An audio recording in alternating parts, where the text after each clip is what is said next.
roasted peacock with feathers re-glued to its skin, jelly made from cow hooves, pies that screamed when you cut into them. Welcome to dinner in the Middle Ages, where your meal might squawk, squirm, or stare back.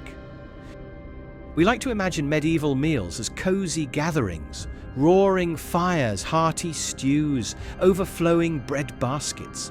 But the reality of an authentic medieval feast, a little less comfort, a lot more chaos. This was a world without refrigeration, without hygiene, and without restraint.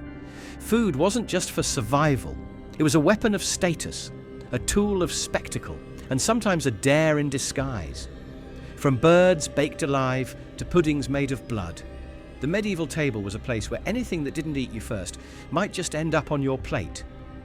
In this list, we're serving up 7 of the weirdest, wildest, and most stomach-turning things people actually ate during the Middle Ages. Peacock on the plate. In the Middle Ages, your dinner didn't just need to taste good, it needed to shock your guests. And nothing turned heads faster than a roasted peacock, redressed in its feathers. Sometimes the beak was dipped in gold. Other times, the whole thing was set ablaze as it was carried to the table. This wasn't just food, it was theatrical power projection. Never mind that the meat was dry, bland, and borderline inedible. It wasn't about flavor. It was about reminding every guest that you were rich enough to waste the beauty of a bird that no one actually wanted to eat. And if your cook was especially bold, they might stuff the peacock with other birds, just to show that they could. This was, in a very literal sense, food for thought. Sustenance? Not so much. Jelly made from bones.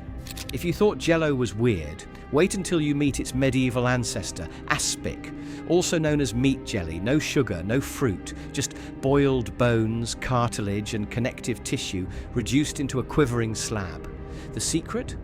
Collagen. When you simmer bones, especially joints, tendons, and skin, the collagen slowly breaks down into gelatin, a natural thickener that sets into a soft, cold jelly. The richer the bones, think pig's feet or veal knuckles, the firmer the final wobble. Once chilled, the result is a shimmering block filled with bits of meat, herbs, boiled eggs, or even leftover fish scraps. It wobbled, it jiggled, it terrified children and guests alike. To the modern palate, it's nightmare fuel, but in medieval kitchens, it was a flex. Aspic showed you had access to meat, time to waste, and a cook skilled enough not to overboil the pot or ruin the set. It didn't just feed your guests, it impressed them. Or horrified them, sometimes both. Saffron, spice, and price. In the Middle Ages, spices weren't merely ingredients, they were luxuries, exotic treasures worth more than gold, and far more political. Saffron, cinnamon, cloves, nutmeg, and pepper came from mysterious lands thousands of miles away. They were traded overland from India across the Arabian Sea, or through the spice ports of Venice. And they didn't come cheap. A single pound of saffron could cost more than a horse. Cloves, worth their weight in silver. Owning them was a sign of status. Using them in your food was a sign of excessive wealth. In fact, nobles didn't even use them to flavor food so much as paint it. Bright orange stews, green breads, purple sauces. Food was made to look foreign, exotic, and unnatural, because that meant power. To serve spice-heavy dishes was to say, I'm so rich, I season my soup with money. For peasants, flavor was salt. For nobles, it was performance art. And if your guests didn't cough from the pepper or sweat from the cloves, you weren't doing it right. The pie that moved. This wasn't dinner, it was a trap. And yes, this really happened. Nobles once served pies filled with live animals, just for the spectacle. Blackbirds, pigeons, frogs, even live snakes in one French tale. The crust was baked empty, then hollowed and lifted just long enough to sneak the creatures inside before serving. Then came the show. One 1589 account from the Duke of Norfolk's feast describes musicians hidden inside a giant pie, emerging to play as the crust was cracked. Earlier records, such as the Liber de Coquina and the Formi of Curie, describe live bird pies as an elaborate form of entertainment at royal feasts. And yes, this is where we get Sing a Song of Sixpence, a pocketful of rye, because 4 and 20 blackbirds really were baked in a pie, or at least sealed in. It wasn't about flavour, it was about domination through drama. If your guests screamed, flinched, or applauded, your chef had done their job. And if a few animals died of fright in the process, that was just the price of medieval show business. Porridge for the poor. Not every medieval dish was outrageous. Most of the time, the average person ate pottage, a simple, soupy porridge made from grains, onions, and whatever scraps they could find. It was flexible, it was filling, and above all, it was cheap. Barley, oats, leeks, garlic, parsnips, sometimes even nettles or thistles, were all fair game. Toss it in a pot, boil it till soft, and serve it 3 times a day. If you were lucky, you'd get a splash of milk or a bit of bacon rind. If not, hope the roots weren't spoiled. But even the nobles ate it, just differently. Their pottage was thicker, spiced and topped with luxuries, roasted game, poached eggs, honey, and imported fruits. It was the same dish in theory, but 2 entirely different meals in practice. In a world with no real breakfast, lunch, or dinner, pottage was the great equalizer. Except it still reminded everyone who had access to flavour and who didn't.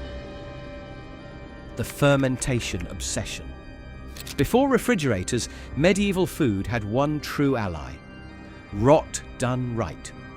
Fermentation was much less of a flavour trend than it was survival science. If you didn't pickle, cure, brew or salt it, you'd lose it or die from consuming it. Vegetables went into vinegar or brine. Milk became cheese. Grain became ale or beer. And fish was salted, buried or fermented into pastes so pungent they could clear a banquet hall.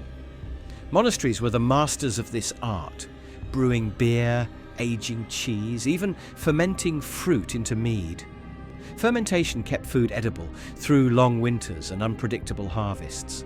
And sometimes the results were actually quite delicious. Other times, they were desperate gambles that smelled like wet socks and tasted worse. But the risk was worth it. In the Middle Ages, fermentation not only preserved food for longer, it made survival possible. Dishes made from blood. If it bled, they collected it, because in the medieval kitchen nothing was wasted, not even blood. Blood was rich in iron, easy to cook with, and surprisingly versatile. In England they made black pudding, a sausage of pig's blood, oats and fat. In Sweden, blodplättar was blood mixed into pancake batter. In France, they served boudin noir. In Spain, it was morcilla. Each culture had its own take, and none of them apologized for it. The key was acting fast. Fresh blood spoiled quickly, so cooks had to move fast, seasoning it with pepper, onions, herbs, or vinegar to cut the metallic taste. And while it sounds gruesome today, for many families this was survival food, a protein source too valuable to ignore. But for the wealthy, it was also a delicacy, a sign that your estate harvested not just meat, but every drop it had to give. So, if you're squeamish, remember this. For medieval cooks, blood wasn't horrifying. It was humble, efficient, and sacred. Conclusion. Medieval food wasn't just strange. It was a mirror of your status, a reflection of power, poverty, preservation, and performance. One table served porridge boiled with weeds. Another served flaming birds wearing their own feathers. You didn't just eat to live. You ate to prove something, to survive the winter, to climb the ladder, to terrify your guests or impress your rivals. It was a world where nothing was wasted, but everything was on display. Food was art.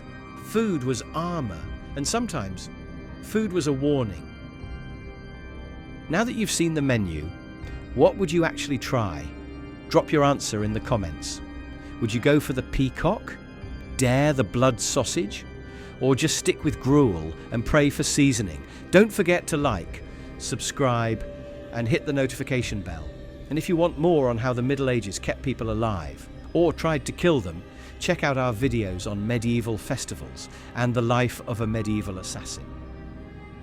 Because when it came to survival back then, the food was only the beginning.